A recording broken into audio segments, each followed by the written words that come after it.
This question comes to us from Jay, and Jay writes this: Hey, WayTV, did Jesus literally descend into hell as stated in the Apostles' Creed?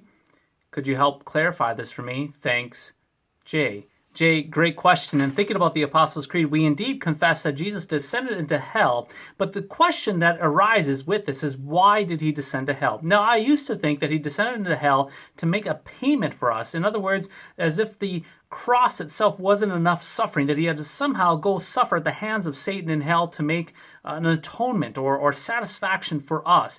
However, when we think about the cross and we think about Jesus' words on the cross, we think especially of John chapter 19, where Jesus says, "It is finished." In other words, it is all complete. It is all done. Sin is taken care of. The devil is defeated. Death itself has found its end in Jesus Christ. The wrath of God has been satisfied. All of it is complete in Jesus Christ. So if we think about that, in the context of John 19, of those words of Jesus saying, "It is finished," really, when we look at Jesus descending to hell, he did not have to go to hell to do anything more. In fact, if we say that he had to do something more in hell, we are then undercutting everything he did on the cross. So then that brings the question to us, why did he go to hell? There's a great explanation of why he went to hell in our small catechism, the explanation part, and it says this: why did Christ descend into hell? Why was it a part of his exaltation?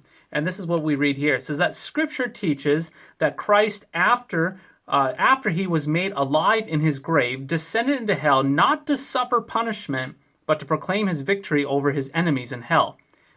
Did we get that? So he's not being humiliated by having to go to hell, but rather he goes to hell as an exaltation to proclaim his victory over his enemy, the evil foe, the devil himself. If you think about this, this would be like playing your arch rival in a basketball game, and then after you win the game, you go to their town to have a party in their downtown area. I mean, think about how completely powerful and victorious and in your face this is. I mean, it's just remarkable. I remember teaching this a while back in confirmation. We had a kid, he came and he was visiting with one of the other confirmation kids, and he really had no church background. And we're going through this, and boy, this is kind of a crass story, but I do want to share it because he does capture the picture. I'm explaining this, why Jesus descended to hell. And this kid, he raises his hand, who has virtually no church background, and he says, this Jesus guy, so he went to hell to flip off the devil. And I remember laughing and chuckling to myself and saying, well, we're not really going to say that in the confirmation answers on Sunday by any means, but you are absolutely right.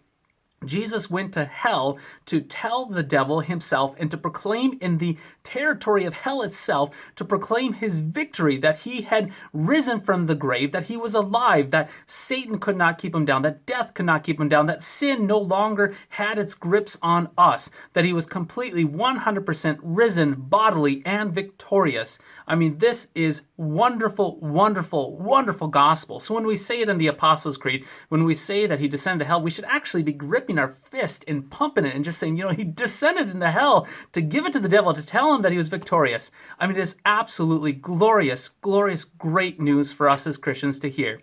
So I hope that helps, and we'll catch you next time. Hey, WayTV watchers, if you want to learn more on this topic, please check out Issues, Etc. Talk Radio for the Thinking Christian.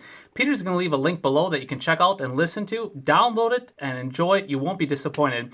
Also, 25 likes and 25 comments on this YouTube video will boost it for others to see.